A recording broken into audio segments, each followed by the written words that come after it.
La première fois qu'il avait entendu parler d'elle, c'était dans un bar, à Paris. Souvenir bruyant. Demis Rousseau s'était enfermée dans d'encombrantes et crachotantes enceintes hi-fi coincées au-dessus du comptoir, entre bouteilles d'alcool et sirop fluorescent. Une pendule électronique affichait 1 heure du matin, à côté des cacahuètes. Rain and Tears s'étirait en longueur, et un vieillard épongeait sur le zinc, la tête piteusement plongée en avant. Ses lèvres ne décollaient de son verre que pour exiger le suivant sans délai.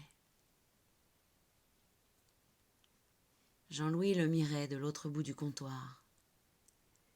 Il s'y était installé 1/2 heure plus tôt. À force de verre, le vieillard devenait tout à la fois plus bavard et plus lent, adressant ses propos à la tireuse à bière qui lui faisait face. Son visage de dentelle noire et cuivre demeurait presque immobile. « J'ai connu au pays une jeune fille qui ne parlait jamais. Ses parents étaient muets. Elle non pourtant. Elle chantait. Et divinement.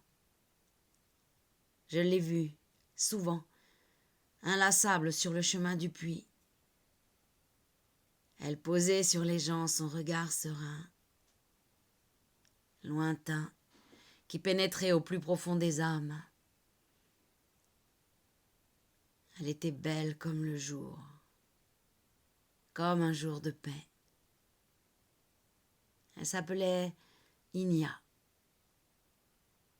Elle avait 7 ou 8 ans. À chaque fois qu'il disait « elle », ses mains esquissaient un mouvement d'ouverture en direction du ciel. Un jour, je me suis cachée, pas loin du puits. Elle allait et venait, elle chantait. À chaque passage, une chanson différente. 1 ou 2 minutes, elle restait assise à côté du puits. C'était le paradis. Il pleura, longtemps, ajoutant quelques phrases rachitiques qui mentionnaient un village au Mali le plus proche de Mopti. Du jour au lendemain, Jean-Louis abandonna tout, sans explication. Son boulot de plongeur dans un restaurant, sa chambre, son peu d'affaires, quelques vêtements et sa guitare pour seul rescapé dans son bagage. À y regarder de plus près, sa décision ne fut pourtant pas si abrupte.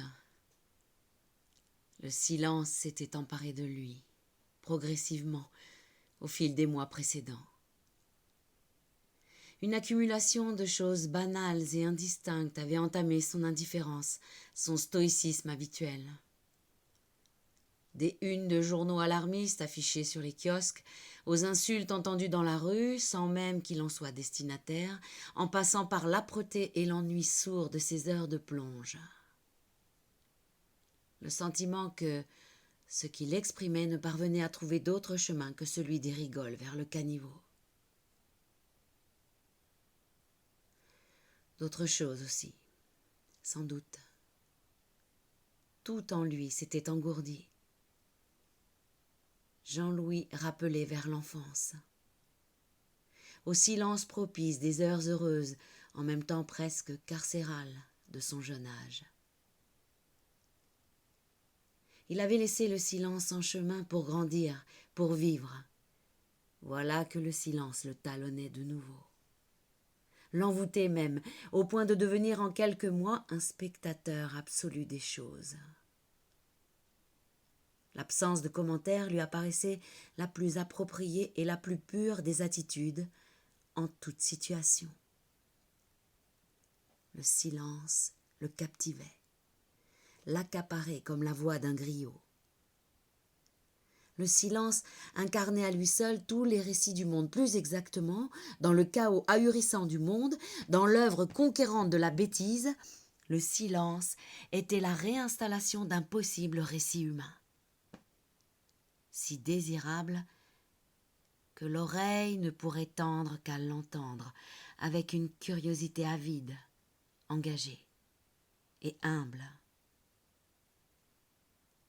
Qu'il abandonne tout, qu'il retrouve cet enfant sans doute devenu femme, une idée ingénue qui n'avait pu germer que dans le vide, un espoir absurde et nouveau après l'usure sordide des espoirs accessibles, une image ténue, presque échappée d'avance, écho de sa propre fuite.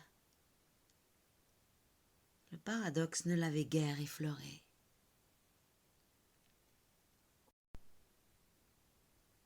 Petite princesse du silence de Thomas Pourchère.